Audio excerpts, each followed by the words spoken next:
Welcome to JK Tells a Story, where real-life dramas unfold. Sit back and enjoy today's tale. Daddy, please, you need to come home. Those were the first words out of my daughter's mouth when she video called me at my workstation in Tanzania. Even with the mining compound's poor internet connection, I could tell through the pixelated video that Brooke was in tears. "What's wrong, baby?" I asked, my heart already starting to pound. "It's Mom, Dad." Even with the poor video quality, I could see she was crying. "What's wrong with Mom?" "She's seeing another man." My heart stopped. My beautiful wife of 18 years had always been so dedicated to me and Brooke, our daughter. "Honey, how do you know that?" "Surely you're mistaken." "Dad, she's out with him 2 or 3 nights a week. Sometimes she doesn't come home till 2 or 3 in the morning. This morning, she didn't come home till almost 7. "Dad, I'm scared." I choked down the bile that had risen into my throat. "Do you know who this man is, Brooke?" "I think his name is Vincent something." "Vincent Ashford, yes, that's him. I've only seen him once when he picked Mom up. Tall, kinda skinny guy with short black and gray hair. If that's who it is, he's some big real estate developer. He drives a big fancy car, and sometimes he picks Mom up in a limo." That made sense.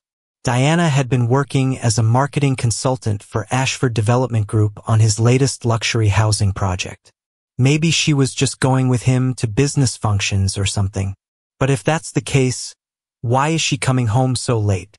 "I need you here, Daddy. Come home. Please," Brooke begged me. "Honey, I'll see what I can do. But whatever you do, don't say anything to your mom." "I won't, Dad. But please hurry before something really bad happens." "I'll do my best. I love you, Brooke." "Love you too, Dad." My name is Marcus Thompson. I'm 42 years old and a mine safety specialist for Patterson International Mining Corporation. I have a background in industrial engineering and workplace safety management, which is why I'm currently on a 14-month assignment in Tanzania, where I serve as the head of safety operations for a major gold mining project. I've been married to the love of my life, Diana, for 18 years, and the fruit of our union is our awesome 15-year-old daughter, Brooke. Diana is 40 but looks even younger. She's the most beautiful woman I've ever known. 5'6" with a terrific body that actually improved after she gave birth to our daughter. Her auburn hair falls down to her shoulders, and warm hazel eyes that always sparkle when she smiles. And she smiles all the time. I could honestly say our marriage had been rock solid, even when I've been assigned overseas for work. Our time together has been warm and loving, our intimacy hot and always satisfying. I've never had a doubt about her fidelity, nor she about mine. So what happened? I didn't have a clue. I completed all the necessary paperwork for 30 days of emergency family leave and caught a flight that 26 hours later found me renting a car at Austin Bergstrom International Airport and heading for home. It was Friday night at 6:30 when I stopped the car half a block from my house in the hills of Lakeway Development. The mid-November sun had already set, and the streetlights were casting an ominous glow on the surrounding neighborhood. I could see lights on in my living room, kitchen, and in the upstairs master suite. I could actually see my wife walk past the window a couple of times. It looked like she was getting ready to go out. I called my daughter's cell phone, and after 3 rings she picked up and spoke softly. "Daddy, is that you?" "Yes, baby. Don't say anything, but I'm here, just a half block from the house." "Oh, Daddy, thank you." And I could hear her start to cry. "Is Mom going out tonight?" "I'm pretty sure she is. She's been in her room for over an hour. I heard the shower, and now I can hear her humming. Sounds like she's pretty excited about her night." "Yeah, I guess. It makes me sick, Daddy. Why is she doing this to us?" "I don't know, Brooke, and your mom may not know either. Let's not judge her until we know what's really going on." "What are you going to do?" "I'm not completely sure. I guess I'll just follow them and see what's really happening before I decide how to respond." "Be careful, Daddy. Do you need to change clothes?" "Nope. I figure my work clothes will be noticeable enough to make a point when the time comes." Good luck, Daddy. I love you. I love you too, Brooke. And no matter what, you and I will always be together. At 7 o'clock, a black BMW pulled into my driveway, and a tall, slender, well-dressed man climbed out of the car. I thought he'd go to the door, but he talked for a few seconds on his cell phone, and the lights went out in the master suite. A minute later, the door opened, and my wife stepped out onto the porch. She made sure the door locked behind her, then walked quickly toward her date with a big smile on her face. She looked stunningly beautiful, and my heart broke into a million pieces when I saw her glance back at the house to make sure Brooke wasn't watching before she gave our illustrious wife-stealing real estate mogul a warm kiss on the mouth before he helped her into the car and they drove away. Fortunately, I was steady enough to snap a picture of the kiss with my cell phone. I followed them at a safe distance, and since the traffic was fairly light, I didn't have a problem staying with them.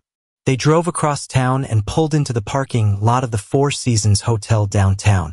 I parked half a dozen spaces away and watched as they exited the car and entered the building. They walked close together with their arms around each other, and I snapped another photo. It was obvious their affair had been going on for a long time. They were so comfortable together they looked for all the world like a loving married couple out for a date night. I waited until they were inside the hotel before I put on my baseball cap and sunglasses and followed them. When I got inside, I couldn't see them, but I wasn't concerned. I got some polite nods from people who noticed my professional appearance, which I acknowledged while at the same time checking out the information board that listed the current events taking place inside the hotel. One stood out: the Austin Real Estate Development Association Annual Gala. It was in the third-floor ballroom, and music from the live orchestra was already filtering down to the lobby. Ignoring the bank of elevators that was shuttling well-dressed, well-heeled couples up to the ballroom, I took the stairs, not wanting to be observed too quickly and realizing my legs needed the exercise since I had been mostly sitting on the series of long flights. When I got to the third floor, I followed the music and easily found the ballroom. I walked past the entrance slowly, glancing in, and sure enough, there they were just inside the doorway, looking and acting like the happy couple they were, greeting friends and supporters. My wife actually glanced back and looked right at me for a second, but I saw no recognition on her face. Why would there be? As far as she knew, I was still 8,000 miles away dealing with dust storms and equipment failures in the Tanzanian mining fields. Oh, and I also noticed she wasn't wearing her wedding rings. When I got past the entrance, I went into the men's room and sat in a stall, trying to plan my next moves. I was having a hard time grasping what I'd seen. I was so certain that my marriage with Diana was as solid as any marriage could be. How stupid I felt. Likely the whole time I was in Tanzania, working hard to provide for my family, my loving wife was here at home dishonoring me, shattering our wedding vows. And what was wrong with all those people they were meeting and greeting? Didn't they know the woman that was hanging all over Vincent Ashford was married to a man working overseas to support his family? I felt warm tears begin to run down my cheek but wiped them away. There was no time for self-pity. I had a plan to formulate and carry out. At the moment, I had a much different challenge to face than the industrial safety inspections and equipment monitoring I dealt with in Tanzania. I stayed in the bathroom stall for half an hour, giving the festivities ample opportunity to get into full swing before I made my way through the ballroom door. Only the few people at the entrance paid any attention to me as I edged my body close to the wall and slowly walked to an area away from the bar and food tables to a vantage point behind a pillar where I had a clear view of most of the room. I didn't have a ticket to get into the event, but my work clothes and confident demeanor had more clout than any piece of paper. The young man taking tickets actually nodded respectfully and said, "Welcome, sir." When I came through the door, the thought ran through my mind. It's too bad my wife and her lover don't have that kind of respect for me and the work I do to support our family. Took me a few minutes to locate Diana and her date. They were dancing to a slow song, my wife's arms around his neck, her head against his chest, his hands resting possessively on her waist. I managed to take several photos, but it took all my willpower to keep from walking onto the floor and confronting the guy. But that would only give me a little satisfaction and likely put me in jail. What I wanted, what I needed, was absolute proof of their affair, and then I would find an appropriate way to address their total disrespect of me, our daughter, and our family. They danced another dance. Then arm in arm they made their way to their table, sharing an intimate kiss and caress before they sat down. I captured it all in photos. I'd seen enough for the moment, so I made my way out to the hallway and found a seat where I could watch the ballroom doors and the elevators. My professional training had taught me patience, and it paid off since another 2 hours went by before the event began to wind down and people made their way out the door and down the elevators. It wasn't long before my wife and Vincent made their exit and stood just outside the door talking. After a minute, they smiled at each other and turned together to the bank of elevators on their left. But instead of pushing the down button, they chose the one that would take them up. It was more than telling. I was only about 15 feet from them, sitting on a bench against the wall, wearing my work clothes and baseball cap, looking totally out of place amid the tuxedos and ball gowns. Though many other couples noticed me and smiled or waved, my wife and her lover were so tuned into each other that they never gave me a glance. As the elevator door opened and they entered holding hands, I watched to see where their car stopped. The 11th floor. I waited to see if it went up again. Didn't. In fact, it came back down to the 3rd floor, where more couples were waiting to go down to the lobby. I made my way back down to the registration desk. I know this is an unusual request, but I have an important message for Mr. Ashford that I've been directed to deliver to him personally, I said, showing my work ID. The young lady at the desk looked worried. Sir, I'm really not supposed to divulge that information. Young lady, if it wasn't of the most urgent nature, do you really think I'd be here in my work clothes at this hour? She nodded a few times and then checked her registry. He's in 1127.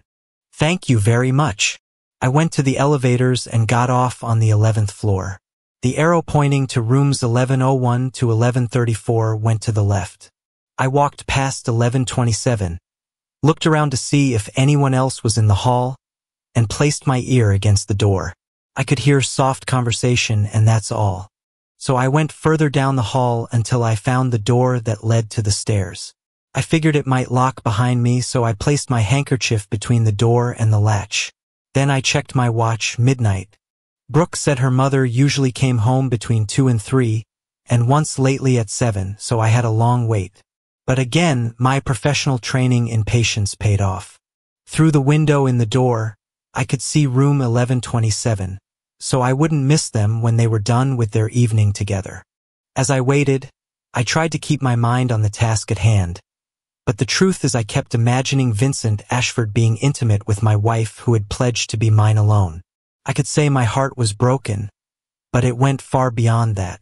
I could feel my life spiraling down into a dark abyss where only pain, rejection, and humiliation lived. I knew I had to hold it together for my daughter's sake, but the knowledge that the woman I loved more than anything else on earth and trusted with every fiber of my being was at that very moment giving her body and soul, her love and passion, to another man overwhelmed me with a tidal wave of pain. Sometime around 1:30, I stepped out of the stairwell and pressed my ear against their door. I could hear very faint sounds. It was clear what was happening inside. With tears running down my cheeks, I returned to the stairwell. I figured they would be wrapping things up before long and leaving their rendezvous in the next hour. At 2:15, I exited the stairwell for the last time and positioned myself against the wall outside their room. My cell phone was set for video, and 15 minutes later I heard the chain being removed from the door and the click of it opening. I began recording. As they came out of their room, Vincent had his arm protectively around her, and she was leaning against him, smiling. Diana looked refreshed and satisfied. Vincent Ashford looked pleased with himself. They kissed briefly and turned toward the elevators, and that's when Diana saw me leaning against the wall. How did the business meeting go, Diana? It looks like you two had a productive evening, I said calmly. Diana finally noticed me and suddenly looked like she was going to pass out. She put her hand to her heart and cried out, "Oh, Marcus, no. Oh God, Please no. This can't be happening. You weren't supposed to see this. And she fell to her knees. It took her lover a few seconds more to realize who Diana was talking to. Then he said, "Hey man, this is really not what it looks like. She was just helping me with my new development project." "Yeah," I said. "I can tell. I guess intimate business meetings are a new consulting technique. I wonder how your investors are going to view that when the newspapers and TV stations find out you've been having an affair with a married woman whose husband is working overseas to support his family." "Wait a minute now. There was nothing inappropriate involved. Tell him Diana," he said. "Mr. Ashford, don't try to play me for a fool. I saw the kissing at my house and on the dance floor, and I have it all documented. You've won my wife, she's all yours. I'm sure you're both proud of the fact that it all took place behind my back while I was 8,000 miles away working in dangerous conditions to provide for my family. Cowards, both of you. Even my daughter knows what you've been doing." Vincent stood there stunned, not knowing how to respond, and my wife knelt in a heap on the floor, sobbing. "Don't bother to come home tonight, Diana. Spend the night with your lover. I'm going to comfort our daughter, and Monday I'll file for divorce right after I inform the news media what kind of businessman Vincent Ashford really is. I have 30 days of emergency leave, so stay away till I go back. Then you can decide how to carry on with the rest of your life." "Marcus," I heard my wife say, "Please." "Please what, Diana?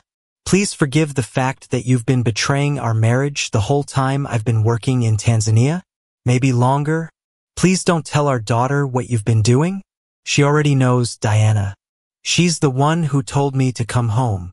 I can't imagine why you've done what you've done, but you obviously have your reasons. I hope you two are in love, because all you've got is each other now." I turned and walked toward the elevator. "I'm sorry, Marcus," she wailed. "Sorry about what, Diana? Sorry I found out? Sorry I caught you with your new love? Sorry I messed up your new life as Austin's newest power couple? I watched the two of you from the moment you left our house till just now when you walked out of room 1127, and not once did I see a hint of you being sorry about anything. Quite the contrary, you looked as happy as any couple could possibly be with each other. Have a good life." I stepped into the elevator and pressed the lobby button. When I got home, I found Brooke waiting for me. I could tell she'd been crying. She ran to me and threw her arms around me. "Oh, Daddy, I've missed you so much. I'm so glad you're home. I missed you too, baby, more than I can tell you." "Did you find them, Dad?" "Mom and Mr. Ashford." "Yes, baby. I found them, and I'm sorry to say you were right. I don't think your mom will be coming home for a while." "I don't care, Daddy. She's basically ignored me since you left for Tanzania. Please take me with you when you go back." "Honey, I've got to go back in a month, and as much as I wish you could be with me, you have to stay here for school." "I can't stay with her, Dad. I hate what she's done." "No, Brooke. No matter what your mother has done to me and our marriage, she is still your mother. She doesn't love me, Dad." And she wrapped her arms around me. I held her as she cried. I finally convinced Brooke to go to bed, and I secured the house, including setting the door chains just in case Diana decided to try to come home. I had no proof that Diana and her lover had used any of our bedrooms for their meetings, but I didn't want to take a chance, so I slept on the couch, even though I wasn't sure they hadn't been intimate there either. Sleep came only in spurts, 45 minutes here, half an hour there. I kept thinking about how I would handle the situation when Diana came to claim her clothes and personal items she'd need until I left in 30 days. I could have been a nice guy and taken a hotel room, leaving the house to her, but I just couldn't find it in my heart to be that accommodating. She was the one that destroyed our marriage, so she could at least suffer the minor inconvenience of being displaced from her home for a month. Besides, I'm certain her lover would be happy to put her up. They've been acting like a married couple. Now they could live like one for a while. Call it a trial marriage. Brooke and I both slept till noon, well, at least dozed off and on until noon. I got up first and made coffee, then managed to make toast and scrambled eggs for us. When Brooke finally came out of her room, we made small talk while we ate. While we were rinsing the dishes and placing them in the dishwasher, the phone rang. Brooke and I looked at each other. Then she answered it. Hello? Oh, hello, Mom. Yes, he's here. No, I don't think he wants to talk to you. Why would he? There was a pause while she listened. Mom, really? Dad and I both find it hard to believe you're sorry. It's not like you messed up once. You've been having an affair with your boss ever since Dad left for Tanzania. Another long pause. Yes, I was the one that told Dad. I needed him to come home. Pause. Mom, you've ignored me for months. The only thing you've cared about is your affair with Vincent Ashford. Pause. Mom, please think about what you're saying. Why would I tell Dad not to do anything about Mr. Ashford? That man needs to face consequences for what he's done. Sorry, Mom. Not going to happen. Brooke turned to face me. She seems really confused, Dad. Like she doesn't get why this is such a big deal. It's like she thinks you'll just forgive her and everything will go back to normal. She doesn't understand no big deal? Well, I promise that before I'm done with the two of them, she will understand exactly what she's done and just how many people she's hurt. Things were quiet around the house for most of the day. I tried to keep from thinking about what Diana might be doing with her lover, and Brooke tried to talk to me to keep my mind occupied. We did talk about what would be best for her when I went back to Tanzania. I thought she'd be happy staying in her home, going to her school, being with her friends, but Brooke was afraid her friends would turn against her once they learned the terrible things her mother had done. I told her that real friends would stand beside her, but she wasn't convinced. We settled things with my assurance that I'd call my mom to see if Brooke could stay with her until my assignment ended in about 6 months. Late in the afternoon, the phone rang again. It was Diana. I answered, but as soon as I heard Diana say, Marcus, oh Marcus, please give me a chance to explain, I passed the phone to Brooke without saying a word. What, Mom? Brooke's voice was harder than I'd ever heard it. She held the phone away from her ear so I could hear what her mother was saying. Brooke, I need to talk to your dad. I told you, Mom. He doesn't want to talk to you. But I need to explain to him. Explain what, Mom? What can you possibly tell Dad that will make what you and Vincent Ashford have been doing okay? It's not what you think, Brooke. Yes, Mom, it is exactly what Dad and I think. You've turned your back on both of us in the worst way possible. I'm so ashamed of you, Mom. Brooke was getting more upset. I could hear Diana crying. I didn't mean to hurt anyone, Brooke. Well, you did hurt people, Mom. People who loved you more than anything. And you broke Dad's heart completely. I hope you're happy with yourself, Mom. I hope your affair was worth it, because it cost you your family. I just hope that someday you'll realize how selfish you've been. Oh, please, Brooke. I love you and your dad. No, you don't, Mom. If you loved us, you wouldn't have done this. Now, do you need something? Or can I go back to spending time with my dad? There was a sound of Diana crying. I need some things, she said quietly. I need some clothes and I need my pills. That last part came out softly. What pills, Mom? Oh God, my pills? My birth control pills. Oh sure, of course you do. We can't have you getting pregnant with Vincent's baby. Can we, Mom? That would really mess up your new life. Well, I'll tell Dad, and we can pack your clothes and your pills and makeup. Brooke. Oh right, Mom, of course. You have to keep looking good for your new boyfriend. I'll make sure everything is out at the curb by 6 tonight so you can pick it up. Have a nice night, Mom. She hung up the phone and immediately began to cry. I put my arms around my daughter. You were pretty tough on your mom, Brooke. I know, she said through her tears. I'm not proud of it, but I'm so mad I couldn't help it. I just had to tell her how I really feel. I know, baby. I know. We'll get through this, Brooke. We won't let them destroy us. I gave her another hug and left her to gather the things her mother needed, and I went to my office. I needed to think, and there were a lot of things I had to do in the next few days. My professional training kicked in, allowing me to methodically work through everything. I was experienced at managing complex projects, and this was, in all respects, a complex situation requiring careful management. The usual details were straightforward. Find a good divorce lawyer, cancel our joint credit cards, get one credit card in my name and one in Brooke's, change the beneficiary to Brooke on my life insurance and retirement plans, and move half the money in the checking and savings accounts into accounts accessible only by Brooke and me. The more difficult tasks had to do with how to deal with Vincent Ashford. He had to face consequences, and those consequences needed to expose him as nothing more than a cowardly, wife-stealing scumbag. Part of the answer to that task came at 8 that evening in the form of a phone call, which I answered. Thompson Residence, Marcus Thompson speaking. I didn't recognize the man's voice.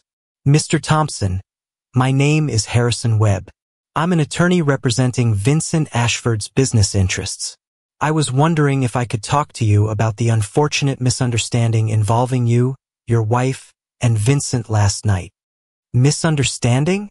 Is that Vincent's official spin on my wife and Vincent Ashford's affair at the Four Seasons until 2 this morning?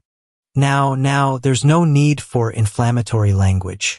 We're just talking about a business meeting between two consenting adults that may have been misinterpreted. I'm sure if we just discuss this rationally, we can clear everything up. Nothing to discuss, Webb. Vincent Ashford has been having an affair with my wife for the past 8 months while I've been working in Tanzania, and last night I caught them. I understand how disturbing that must be for you, Marcus, but I'm hoping that we can find a way to resolve this amicably for everyone's benefit. Who's everyone? Webb, my only concern is for my daughter. The rest of you can go to hell. I'm sorry you feel that way, Marcus. Vincent is a very successful businessman in this community, and anything that might damage his reputation or business relationships could result in, well, shall we say, negative consequences for whoever caused that damage. Are you threatening me, Webb? Just explaining the reality of the situation, Marcus. I personally would hate to see anything happen to your career prospects or anyone you care about. Let me tell you something, Webb, and I strongly suggest you listen carefully. I've spent the last 8 months dealing with mine safety crises and life-threatening industrial accidents in one of the most challenging work environments in the world. Don't ever get the idea that I will back down from a fight with a corrupt real estate developer and his legal team. You and your client Vincent have never met anyone like me. I don't give a damn how much money you think you have behind you. You are messing with the wrong man if you take me on. That's something my soon-to-be ex-wife forgot to mention to Vincent before she got involved with him. You might have legal resources behind you, Webb, but I have the truth, documented evidence, and a community that doesn't appreciate men who take advantage of families when someone is working overseas to support them. Here's a little advice, Mr. Webb. Don't try to intimidate me. Distance your client as far away from this situation as possible, or you just might find yourselves dealing with consequences you haven't anticipated. Marcus, please, let's be reasonable. Surely there's a financial arrangement, let's say a substantial settlement, that could resolve this unfortunate situation quietly. There isn't enough money in the world to make this go away, Webb. The only possible way for this to end to my satisfaction is to see Vincent and my wife face the consequences of what they've done to my daughter and me. And you have my permission to pass that message on to both of them. Tell them to enjoy whatever time they have together, because I promise that very soon, they may not feel like continuing their affair anymore. At least not with each other. Marcus, listen, I'm in a difficult position here. When word gets out about this, it could damage a lot of business relationships. There must be some way we can contain this situation. Well, if you were sincere about wanting that to happen, it can start by Vincent publicly admitting that he has been having an affair with a married woman whose husband was working overseas to support his family. Then he can follow that up by apologizing, admitting his mistake, and stepping away from any prominent positions in this community. He can even claim the consolation prize and take my cheating wife along with him. But nothing short of that will change my mind about publicly exposing him and bringing his reputation to its knees. You're really serious about this, aren't you? As serious as I have ever been about anything, Webb. Now, if you'll excuse me, I have to fix dinner for my daughter. I hung up. Brooke came in from the garage. I put Mom's clothes and stuff out by the curb, and someone I didn't recognize in a black BMW stopped and picked it up. Well, for your mom's sake, let's hope that person was sent by Vincent, or there will be some very nice clothes for sale at Goodwill. I smiled at Brooke. I'm not sure what Goodwill would do with her birth control pills, Brooke said with a weak smile. I packed her regular clothes but couldn't bring myself to include any of her fancy nightgowns. She has some pretty, suggestive items that I've never seen before. Just looking at them made me sick. It's okay, Brooke. Thank you for handling that. She just nodded her head. You know you're going to have to eventually talk to her. I know. I will when I'm ready and the time is right. The rest of the weekend went by without incident. Brooke helped me do laundry while I spent time working on my plan to address Vincent Ashford's behavior. Monday morning, I called Tyler Bennett, a guy I knew who worked for the Austin Business Journal. We'd gone to college together and had stayed in touch over the years. Tyler met me for coffee at a local diner. What can I do for you, Marcus? I've got some information for you, and what you do with it is up to you. It may sound personal, and in a way it is. As I'm sure you know, I've been working overseas for the past 8 months. Tyler nodded. Well, what you may not know is that the whole time I've been away, Vincent Ashford has been having a rather public affair with the wife of someone working to support his family overseas. What's the worker's name, Marcus? I'd rather not say, Tyler, unless it becomes absolutely necessary. I know if I was being betrayed by someone like Ashford, I wouldn't want the personal details to get out any more than necessary. I've seen the two of them together around town, very cozy. The word is that she's separated from her husband and is going through a divorce. I guarantee you that's not the truth, Tyler. In fact, the husband had no knowledge of the affair until a week ago.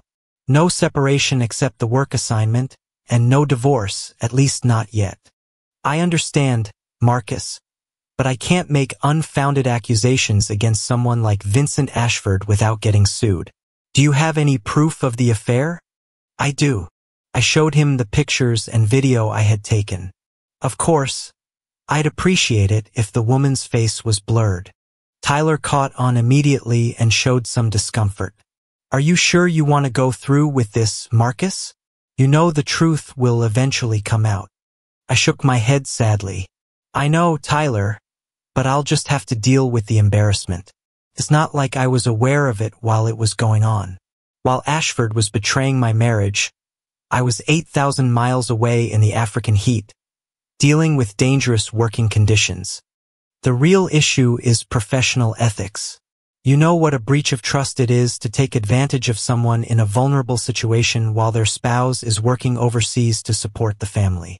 Tyler looked sad and nodded. Let me see what I can do. This has been going on the whole time you've been gone. Yeah, there are other people who've known about it the whole time, people who can't be identified for their protection. I transferred the photos and video to his cell phone, and we spent another 10 minutes talking about mutual friends and colleagues. Then we shook hands and went our separate ways. My next step was to find a good divorce lawyer. I found a couple of names online, and after checking their references, chose one that looked promising. Patricia Kane Yescu had an office in the downtown district, and I made an appointment for that afternoon. When I got to the office, I was surprised to discover that Patricia was a tomboyish-looking woman about 50 with graying hair and a no-nonsense attitude. Mr. Thompson, what can I do for you? I liked the way she got right down to business. I need a divorce, and I can tell you up front it's not going to be a pleasant one. She rolled her eyes at me. There's no such thing as a pleasant divorce, Mr. Thompson, but I'll play along. Why won't your divorce be straightforward? Because while I've been working in Tanzania for the last 8 months, a prominent local businessman has been having an affair with my wife on a regular basis.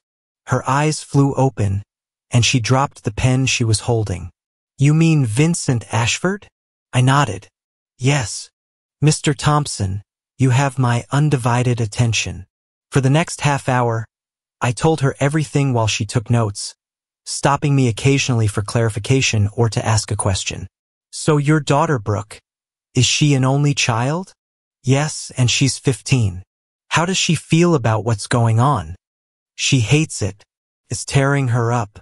She doesn't want to stay with her mother when I go back to Tanzania. Well, she's old enough that the court will take her desires into consideration. But since she can't go overseas with you, is there another option besides your wife? My mom. I'll call her to see if Brooke can stay with her until my assignment is up in about 6 months. I'm sure she'd love to have her granddaughter stay with her for a while. We talked for the better part of an hour. I gave her the information about our finances, and she told me I needed to talk with my wife to see if there was any possible way we could get past what had happened. I told her if she had seen the look in their eyes when they were together, she would understand why there was no way Diana and I could ever put this behind us, and I wanted the papers ready to serve as soon as possible. Another week went by. This time Diana only called the house 5 times to talk to me. Each time I told her I would let her know when and where we could meet, and I cut the conversation short. On Friday, I heard from my attorney that the divorce papers were ready to be served. She just needed to know where and when. I told her I'd invite Diana to our home the following Monday at 2 o'clock while Brooke was in school, and she could be served at that time. I called Diana's cell and told her I'd like to meet with her Monday at 2 at the house. She tried to keep me on the line to begin her obviously rehearsed explanation for her behavior, but I cut her off, telling her that she would have all the time she needed for explanations when we met on Monday. Diana arrived a few minutes before 2, and we sat down at the kitchen table. When I saw her, my heart still did flips. She looked so beautiful. It made the whole situation even more painful. Coffee? I offered. No, just water, please. I know you want to have the opportunity to tell me some things, and I will give you that opportunity. But I don't want you to get caught off guard. So I do need to tell you before you begin that in a little while, someone will show up and serve you with divorce papers. Her face lost all its color. Why, Marcus? I don't want that. I didn't want you to have an 8-month affair with Vincent Ashford either, so I guess neither one of us gets our way. Marcus, please, if you'll just hear me out, you'll see why this happened and how we can work through it. I nodded my head. Go ahead. Talk.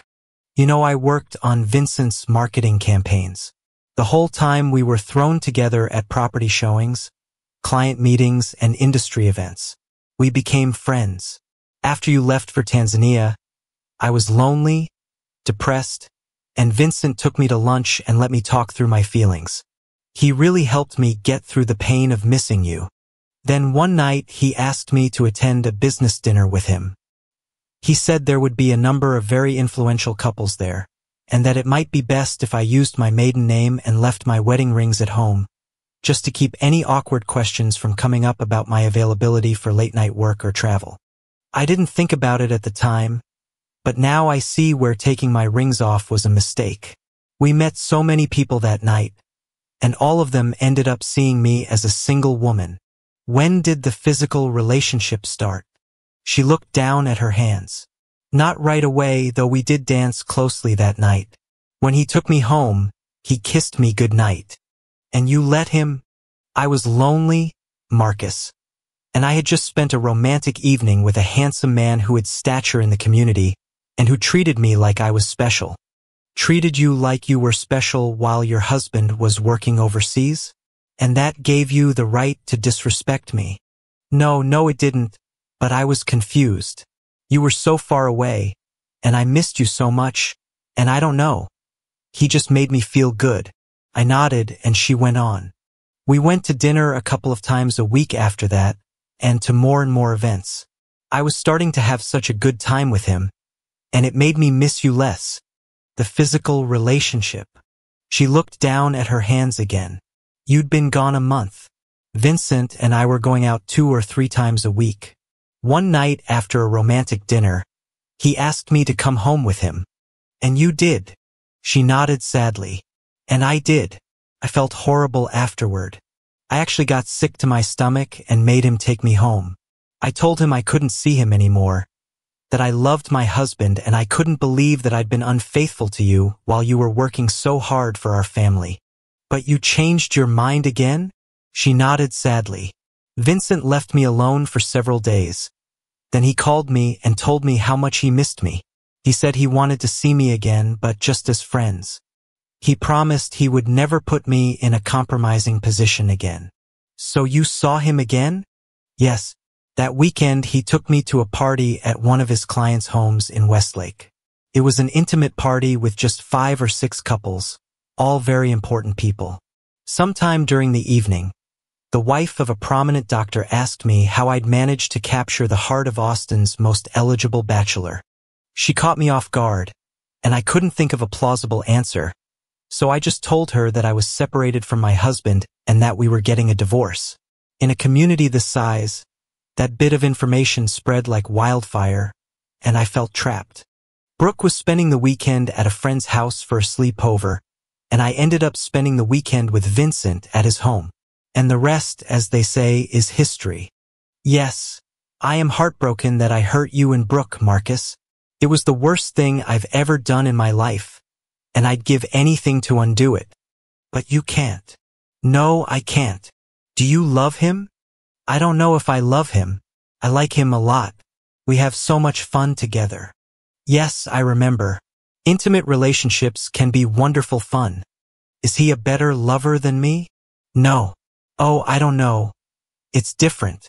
Have you been staying with him since I caught you at the hotel? Yes. And still having relations with him? Yes. Are you going to marry him? I don't know. We've talked about it. The doorbell rang. I think that's for you, Diana. She got up and slowly walked to the door. Are you Diana Thompson? She nodded. Yes. And was handed a manila envelope. You've been served. For the longest time, Diana just stood there looking out the door, holding the envelope in her hands. When she finally closed the door and turned around, I could see she was crying. So it's really over between us, Marcus? Yes, Diana. It's really over. You made sure of that. But I love you so much. No, you love the life we had, but you threw it away. Now you get to go find another life. What about Brooke?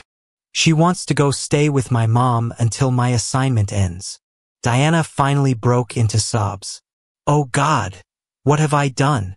The following day, there was a picture on the front page of the Austin Business Journal with a banner headline that read, "Who is the mystery married woman coming out of a hotel room with developer Vincent Ashford?"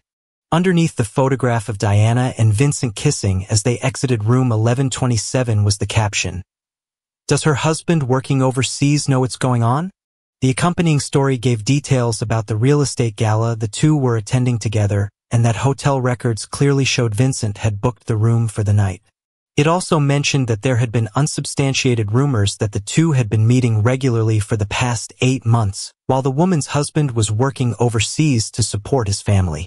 There was more to the article, with the newspaper stating that it was their editorial responsibility to bring the story to light due to the stature of the man involved and the nature of the ethical questions raised by the situation.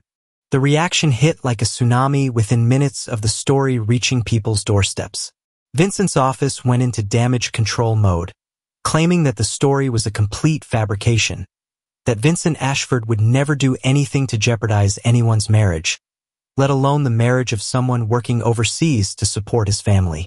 They went on to state that the photograph was obviously doctored and that unnamed sinister individuals were out to get Vincent. They announced he would be holding a press conference later that afternoon to set the record straight. It all sounded good, but unfortunately, over the past 8 months, too many people had seen Vincent and Diana together. They had never been careful about showing their affection for each other in public. One by one, as friends and business associates began to distance themselves from Vincent, several people anonymously phoned the newspaper to confess they knew for a fact that the couple had been having an affair, having witnessed it on more than one occasion. They expressed outrage upon discovering that the woman's husband was working overseas during the affair. That afternoon, Vincent held his news conference. None of his usual business partners stood with him. In fact, the only people backing him up were his staff, and even half of them were strangely missing. The newspapers and TV stations were there, recording the whole thing. Vincent expressed shock at being accused of such an unthinkable thing. He assured everyone that he and the woman in question were merely business associates and had never done anything to bring shame on themselves or the woman's husband. Halfway through his speech, Diana pushed her way through the onlookers to the microphone. Despite Vincent's obvious horror, she told everyone, "My name is Diana Thompson. I am the wife of Marcus Thompson, who has been working in Tanzania for the past 8 months to support our family. For those same 8 months, I have been having an affair with Vincent Ashford." At that point, Vincent tried to pull her away from the microphone, shouting, "I don't know this woman. She's lying." "Yes, you do know me," Diana replied firmly. "And it's time we both admitted what we really are. I am so ashamed of what I've done to my husband that I can barely live with myself. But I will not stand here and let you lie about it," she said, turning to face Vincent, who by now had turned red with rage and embarrassment. "Vincent, you knew I was married and that my husband was overseas, and still you pursued me. I was such an idiot that I listened to you, and now I have embarrassed and lost the only man who has ever loved me." Tears streamed down her face. "I am so ashamed and heartbroken, and I will be sorry for the rest of my life," Diana said directly into the TV cameras. "I'm sorry, Marcus. I love you," she added before leaving through the crowd while reporters began asking Vincent questions. He turned and stormed back into his office building. "I have to admit that having the world witness all that damaged my already fragile ego, but I knew the chance I was taking when I went to Tyler Bennett with my story." The next day, when the Austin Development Association announced that Vincent had resigned from several industry boards and that they would be conducting a review of all projects associated with his company, I should have felt satisfaction, but all I felt was deep, empty loneliness. I missed my wife more than I ever imagined possible. I spent as much time with my daughter as possible during my remaining leave. In the last week, I allowed Diana to move back into the house temporarily, and Brooke and I went to my mother's home 60 miles away, where I enrolled her in school, promising that I'd be back to get her as soon as my assignment was over. The next week, I was on a plane back to Tanzania, my heart filled with a burning anger that I channeled into my work, ensuring the safety of miners who depended on my expertise to protect them from the dangerous conditions we faced daily. What happened to Diana? A few weeks after I returned to Tanzania, she moved in with Vincent, and the two left Austin together for Dallas, where Vincent attempted to rebuild his business reputation. As for me, I completed my assignment in Tanzania, but during my final month, I was injured in a serious mining accident while investigating a potential equipment failure. The accident resulted in the loss of my left leg below the knee. I now work as a safety consultant for mining operations throughout North America, spending much more time with Brooke. We bought a house together near my mother's home, and Brooke has thrived in her new school. She graduated high school with honors and received a full scholarship to study engineering at Texas A&M. She maintains minimal contact with her mother, her choice, not mine. The relationship I built with my daughter proved stronger than the marriage that was broken by betrayal. We've learned to be a family of two, and we're doing just fine. Sometimes, in quiet moments, I still wear my wedding ring on a chain around my neck, not as a symbol of what I lost, but as a reminder of what I learned about trust and what really matters. And what really matters, in the end, is the people who choose to stand by you when everything falls apart. Brooke and I have each other, and that's enough. Thank you for your viewing. See you next time, and if you enjoyed this, subscribe to JK Tells a Story for more tales.